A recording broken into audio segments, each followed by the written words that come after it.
नमस्कार दोस्तों, स्वागत है आप सबका। सुज़लॉन एनर्जीज के बारे में बात करेंगे, जहां इसका करंट मार्केट प्राइस 49 रुपीज पे चल रहा है। और मार्केट में एक तरह के ऐसे रूमर्स आ रहे हैं जिसमें यह बताया जा रहा है कि सुज़लॉन एनर्जीज का प्राइस वापस से क्रैश करते हुए 1-2 रुपए पे आ जाएगा। देखिए, इतना तो ज्यादा नीचे नहीं आने वाला है, क्योंकि देखिए बात ये समझिए कि इस वक्त जो सुज़लॉन एनर्जीज का प्राइस इतना ज्यादा डिक्लाइन हुआ है, अपने 86 रुपीज का जो ऑल टाइम हाई है वहां से ऑलमोस्ट 42% से ज्यादा ये करेक्ट हो चुका है। और अभी जो इसके लगातार गिरने की जो संभावना है वो इसलिए बन रही है क्योंकि मार्केट भी इसे सही से सपोर्ट नहीं कर रहा है। मार्केट की स्थिति इस समय ऐसी है कि बड़े से बड़े large cap stock, mid cap stock और जो स्मॉल कैप है, इन सबके अंदर भारी गिरावट चल रही है। जब अच्छे से अच्छे लार्ज कैप स्टॉक भी 35 से 40% तक का जो गिरावट है, जो डिस्काउंट है, वो ट्रेड करके दिखा रहे हैं, तो यहाँ पे सुज़लॉन एनर्जी जैसा स्टॉक जिसने पिछले 2-3 साल में काफी बेहतरीन प्रदर्शन करके, खास करके जो पिछले 2-3 साल में इसने अपने जो फाइनेंशियल्स ग्रोथ है, अपने जो क्वार्टर ऑन क्वार्टर जो रिजल्ट्स है, उसे अच्छे से इंप्रूव करते हुए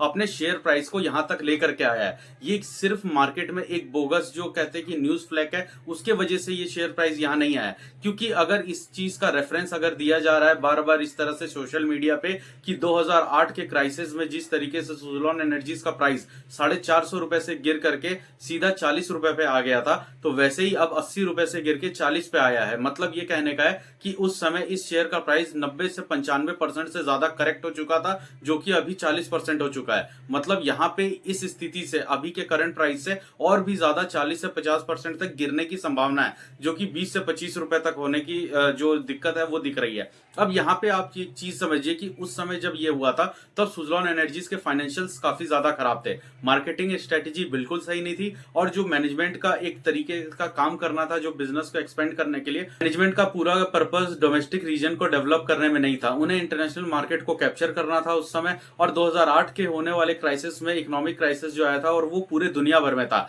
अभी हम जो चीज फेस कर रहे हैं वो पूरे दुनिया के ग्लोबल मार्केट और ट्रेड से रिलेटेड है। इस तरह के जो न्यूज़ेस बाहर आते हैं, इसके वजह से जो आम रिटेलर निवेशक है, इन्हें काफी ज्यादा प्रॉब्लम फेस करना पड़ता है। देखिए, ऑब्वियस सी बात है कि मार्केट ने पिछले 5 महीनों में अच्छा रिटर्न नहीं दिया है, नेगेटिव रिटर्न दिया है, जिसकी वजह से बहुत लोगों के पोर्टफोलियो माइनस में चल रहे हैं। लेकिन ये उन्हीं लोगों के पोर्टफोलियो है, जैसा कि मैंने अपने पिछले वीडियो में भी कहा था, जिन्होंने 2023 और 24 में अपना पोर्टफोलियो क्रिएट किया था। लेकिन यहाँ पे इस मार्केट में जो भी 3 साल पहले, 4 साल पहले या कोविड के जस्ट बाद अपना पोर्टफोलियो बनाए, या उससे भी पुराने इन्वेस्टर्स है, आज भी उनके जो इन्वेस्टमेंट पोर्टफोलियो है जो कि लॉन्ग टर्म के लिए होता है, वहां पे 10 में से 3, 4, 5 स्टॉक्स, तो कम से कम 50% जो स्टॉक्स है यहाँ पे सुज़लॉन एनर्जी में इन्वेस्ट करने वाले जो भी इन्वेस्टर्स हैं, उन्होंने यही सोच के इसमें किया था कि विंड एनर्जी आने वाले समय में काफी ज्यादा हाइप क्रिएट करेगा, विंड एनर्जी की डिमांड बढ़ने वाली है, इसमें गवर्नमेंट भी अपनी बहुत ज्यादा इंटरेस्ट दिखा रही है। जब 2030 तक का प्लान लेके चल रहे हैं कि लॉन्ग टर्म में सुज़लॉन एनर्जी काफी अच्छा रिटर्न दे सकता है। यहाँ पे दूसरा कारण ये भी है सुज़लॉन के शेयर प्राइस को गिरने का, क्योंकि 2 अनसर्टेनिटी आई है। जहां पे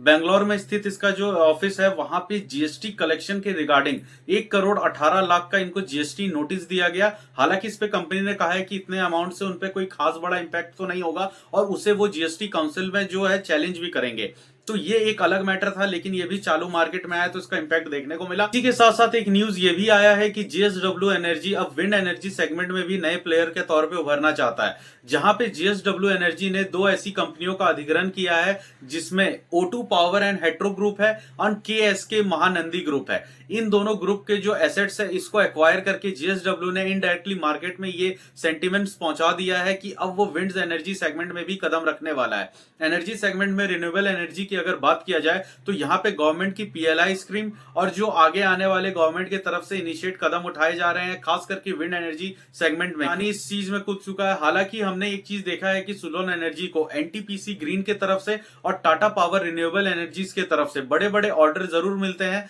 लेकिन ये ऑर्डर्स होते हैं विंड टरबाइन बना के इन दोनों कंपनियों को सप्लाई करना, ताकि ये दोनों कंपनी अपने ब्रांड के हिसाब से या तो अपने काम में लेंगे या फिर आगे कस्टमर्स को डिलीवर करेंगे। तो ये चीजें अभी तक सुज़लॉन एनर्जीज के काफी ज्यादा फेवर में थी, ताकि सुज़लॉन एनर्जी को इस तरह के बड़े बड़े कंपनियों से कॉन्ट्रैक्ट मिलता रहे। हालांकि इसका जो ऑर्डर बुक है 5 गीगावाट का है, लेकिन जेएसडब्ल्यू एनर्जी ने ये रखा है टारगेट कि आने वाले 2-3 साल में कंपनी को स्टेब्लिश करने के बाद वो 20 गीगावाट तक की इसकी पूरी कैपेसिटी को ले जाना चाहते हैं। तो देखिए, ये एक कंपनी का नया प्रोजेक्शन है कि आने वाले समय में वो विंड एनर्जी में आएंगे, 2-3 कंपनियों को एक्वायर कर रहे हैं, उसके बाद उस पर काम होगा और 20 गीगावाट तक के ऑर्डर बुक को बढ़ाएंगे। तो ये सब ऑन पेपर है, अभी ग्राउंड पे कुछ कुछ भी नहीं है। लेकिन सिर्फ इस न्यूज से विंड एनर्जी सेगमेंट में अगर सुजलॉन एनर्जी जैसे शेयर को हैम्पर हो रहा है, जहां पे खुद सुजलॉन एनर्जी का जो एग्जीक्यूशन है वो काफी ज्यादा बेटर हुआ है, कंपनी के जो क्वार्टर रिजल्ट्स है वो बेहतरीन हुए हैं, ईयर ऑन ईयर और क्वार्टर ऑन क्वार्टर वो काफी ज्यादा अच्छे रिजल्ट्स पोस्ट कर रहा है, जहां पे सुजलॉन एनर्जी ने क्वार्टर 3 का रिजल्ट में 100% से ज्यादा का गेन दिखाया है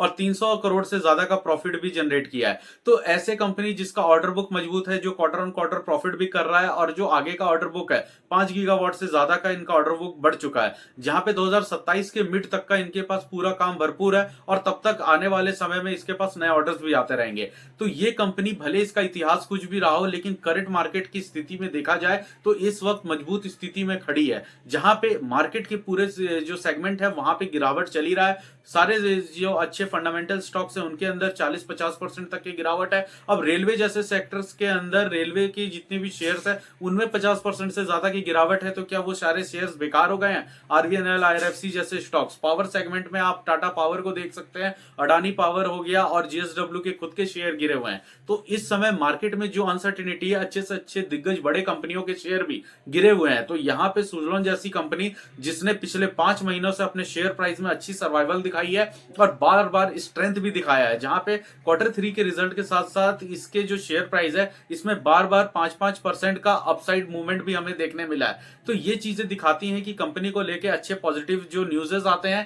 कंपनी का जो अच्छा एग्जीक्यूशन प्रोसेस है और कंपनी के फंडामेंटल्स जो गोल है, अगर ये इन पे खड़ी उतरती है कंपनी और अचीव करती है तो इसको अपने प्राइस में ये फ्लक्चुएशंस देखने को मिलता है, प्राइस को ये अप्रिसिएशन मिल जाता है। इस समय माहौल और मार्केट दोनों ही काफी ज्यादा खराब है और ग्लोबल अनसर्टिनिटी इतनी ज्यादा फैली है, ग्लोबल जो क्यूजेस हैं जिसके वजह से काफी ज्यादा प्रिडिक्ट नहीं किया जा रहा है मार्केट को कि आगे आने वाले समय में क्या होगा। एफआईज बेच के निकल रहे हैं, विदेशी निवेशक यहां से जा रहे हैं, इस कारण मार्केट काफी ज्यादा टूट रहा है। हालांकि मार्केट में पिछले दिनों हमने जो निफ्टी के अंदर 450 पॉइंट और सेंसेक्स के अंदर 1400 पॉइंट से ज्यादा की गिरावट देखा, इसमें जो बाद में डाटा आया यही कि एफआईज ने 12,000 करोड़ का माल बेचा है, जहां पे डीआईज ने भी 11,000 करोड़ तक का माल खरीदा है। तो यहाँ पे डीआईज के हाथ में जो बाइंग अपॉर्चुनिटी है ये काफी ज्यादा है। अब मार्केट में नेगेटिव ट्रेंड इसलिए आता है क्योंकि एसआईपीज घट रहे हैं, बहुत लोग अपनी एसआईपीज बंद करवा रहे हैं और इस वजह से इन न्यूज़ के वजह से जो एक तरह का नेगेटिव न्यूज फैल रहा है। ये जैसे कि एक्सिस बैंक सिक्योरिटीज और रिलायंस सिक्योरिटीज ने आज एक नया अपडेट दिया है कि यहाँ पे GAIL India, HPCL, BPCL, Indian Oil, इस तरह की ऑयल कंपनियों में काफी अच्छी पोटेंशियलिटी देखी जा रही है, इसके वैल्यूएबल्स अच्छे हो गए और आने वाले समय में इसमें काफी अच्छा रिटर्न देखने को मिल सकता है। तो ये यही चीज दिखाते हैं ब्रोकरेज की इस समय जो इनकी फाइनेंशियल कंडीशन है उसके हिसाब से जो शेयर प्राइस होना चाहिए था मार्केट ने उसे वहां पे ला दिया है या उसके आसपास है। पी एडजस्टेड रेट के हिसाब से हम उसे देख सकते हैं। यहीं पे एक इन्वेस्टर का फाइनेंशियल रिसर्च और एनालिस्ट ही काम आता है, जहां पे वो प्रोडक्ट को समझ पाता है, अपने शेयर और स्टॉक को समझ पाता है कि हाँ मेरे पास जो चीज है वो कैसी चीज है, वो सही है, गलत है, उसके अंदर फंडामेंटल और की फीचर्स क्या है। क्योंकि मार्केट में जब एक तरह का धुंध होता है, एक फॉग था, यानी कि बहुत बड़ा बलून बना हुआ था, जब ये बलून फटा है, अब जाके फॉग हटा है, तब आपको क्लियर दिखना चालू हुआ है कि कौन सा शेयर कहां है। अगर बड़े बड़े लार्ज कैप शेयर भी 40% करेक्ट होके आ रहे हैं, जहां पे मिड कैप और स्मॉल कैप के शेयर्स में 60%, 65% तक की गिरावट देखने को मिल रही है,